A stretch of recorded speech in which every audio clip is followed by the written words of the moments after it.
Nagcha-charge mga idol pero ayaw mabuhay. Ayan.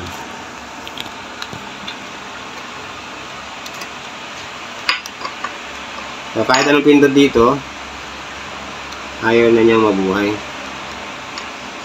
So anong nangyari kasi dito mga idol, ayan o. Kapag charge lang, nabubuhay yung kanyang screen. Pero kapag pinindot natin itong on-off button, ayaw na. So, alamin natin kung bakit ayaw ito mabuhay yung push button. So, bubuksan natin ito. Pag bubukas ito mga idol, madali lang ito. Ayan o, pantanggal ng cover ng phone.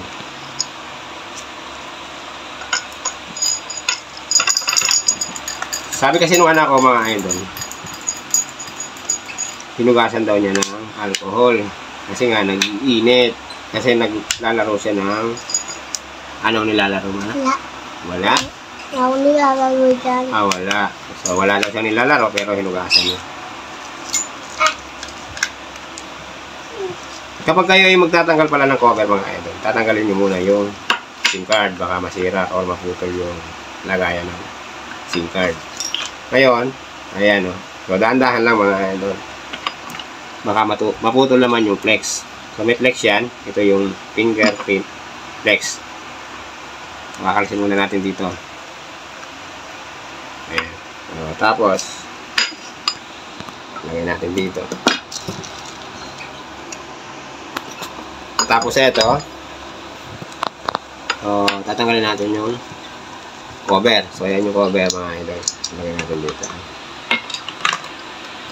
Ngayon, babaklasin natin yung cover ng motherboard. So, ito yung mga tornilyo niyan mga idol. So, dito sa baba, wala na tayong kakalasin. Kasi battery lang ang tatanggalin dito at saka yung LCD. So, andito lang yung connection niya. So, ito pala, bakit ito ay hindi nabubuhay? So, kahit anong pindot dito, tingnan natin yung button niya. So, nagana naman yung button. Ayun o, sira pala, putol. So, ito pala putol o. Ayan, naputol na pala. Ayan, naputol siya mga idol.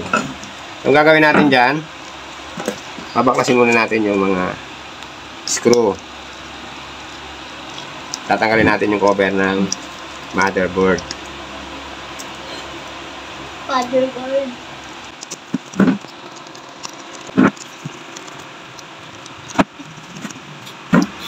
So, ayan, wala nang screw. So, iaangat na natin yung cover ng motherboard. So, dahan-dahan lang.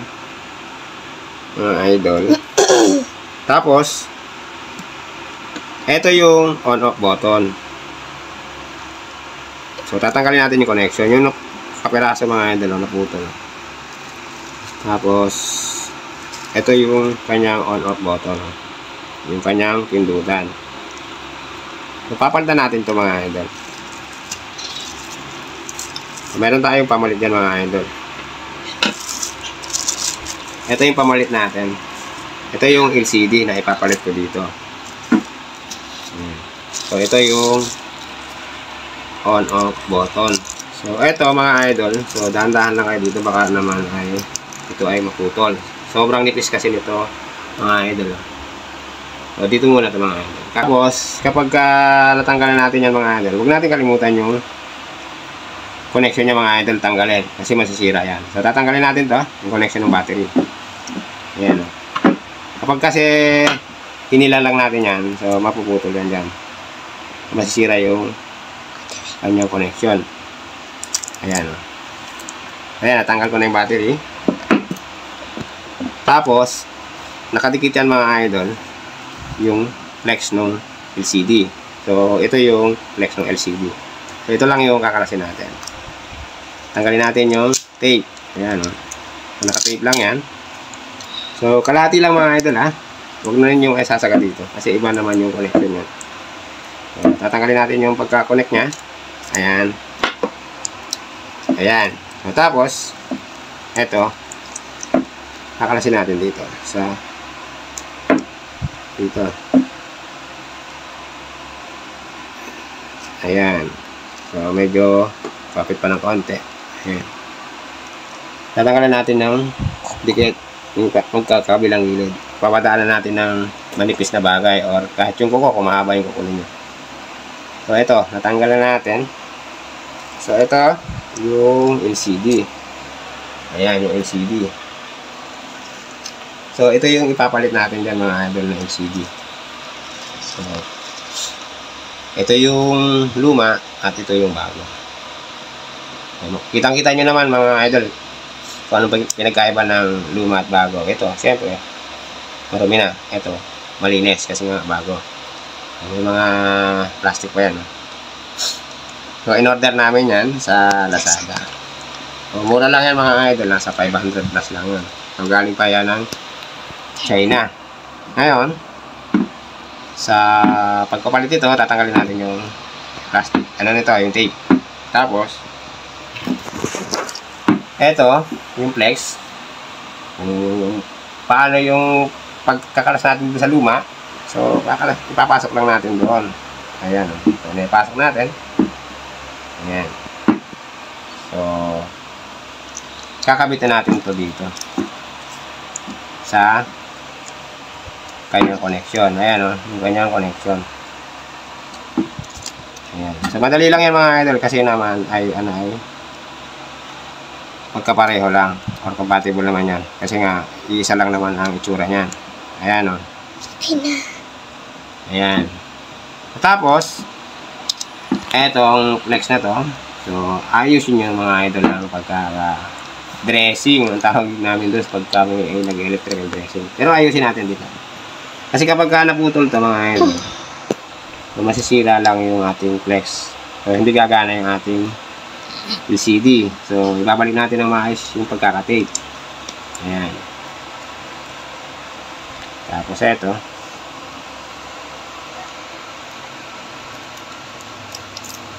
Ayan. Tapos, yung battery. So, yung battery, ibabalik natin. So, yung connection ng battery, balik din natin.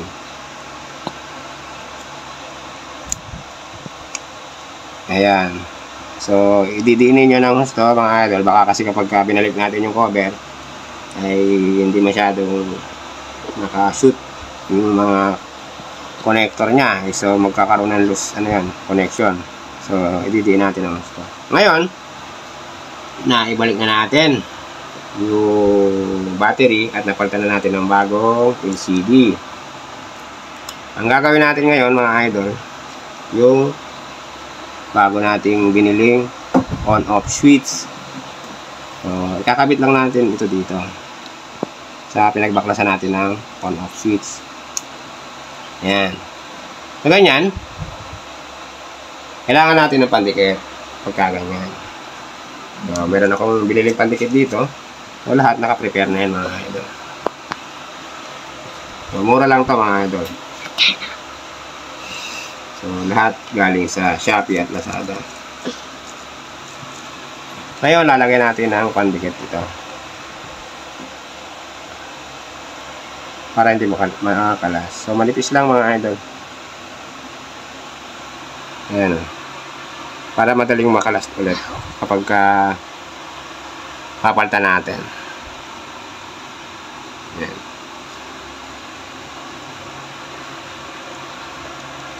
Ayan. Baho. Baho. Ayan o.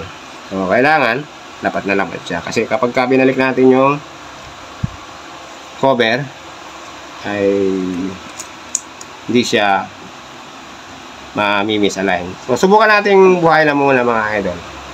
Habang ito ay pinapatuyo natin. Kasi kapag ibinalik ko na agad yung cover, baka ito ay mamisalign. So, masisira lang. Buhayin ko muna mga idol ha. Tingnan natin kung mabubuhay ito. Kan. Ayan, ayaw mabuhay yan. So, lobat yata.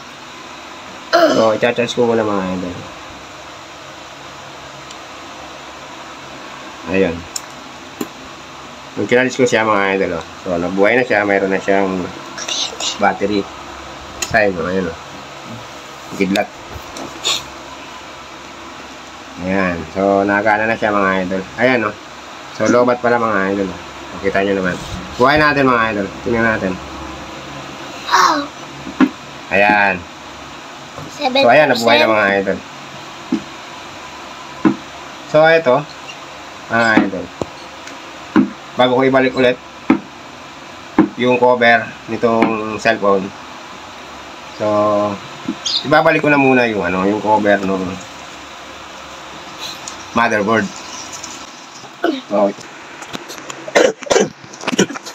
So, ito mga idol, naibalik ko na yung cover So, ayusin ko lang. Yan yung sinasabi ko sa inyo mga idol kapag Buhay na tayo. Oo, buhay na nga yan. Ito, ayusin ko lang habang pinapatuyo. Ayan, buhay na siya mga idol Tapos, so ito, dahan-dahan lang ulit ang mga idol Babalik na natin yung screw. Tapos, since naka-charge na mga idol, so tatanggalin ko muna yung pagkaka-charge niya. Kasi hindi natin may babalik yung takip. So, unahin natin dito sa banda dito. Kasi nga, baka yung pagkakabalik niya ay maikit pa. So, dito, itatapat natin doon sa kanyang pindutan. Ayan. Unahin natin dito sa kabilang side. Nagulit ako. Bago dito.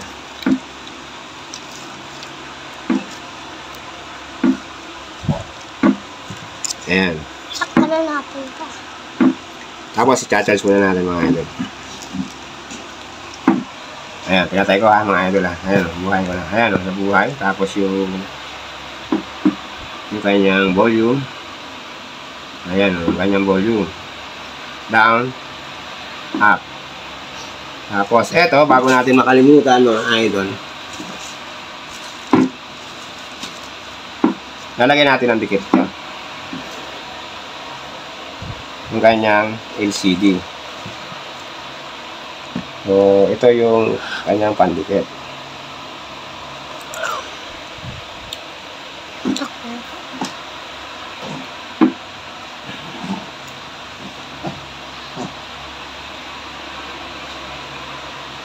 Tanggalin ko muna ito mga idol sa kabal. So, lalagyan natin yung side ng pandikit. Ito. Yan.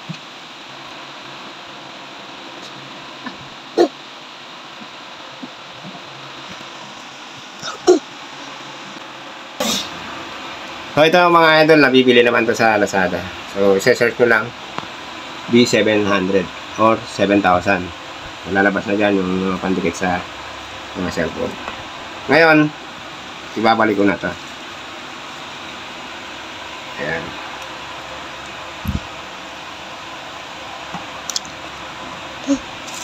Ito may lumabas ko. Saan? Ayusin ko lang ito dito mga idol. Masyadong makalat. So, tatapak ko muna mga idol. Baka matapon.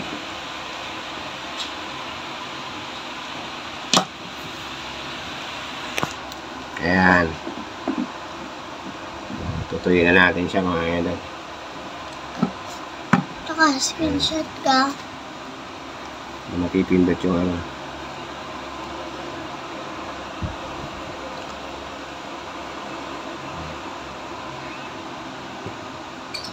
Ayan. So, tapos, yung lalagpas na sealant dito, so namatay siya mga idol kasi napindot ko. So, kukuskusin lang natin yan. Madaling matanggal yung mga idol.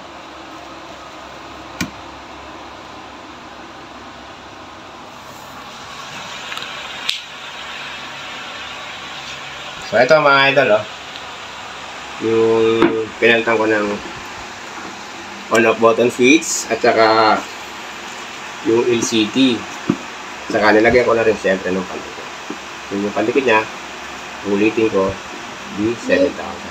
So hanggang dito na lang yung aking video mga idol.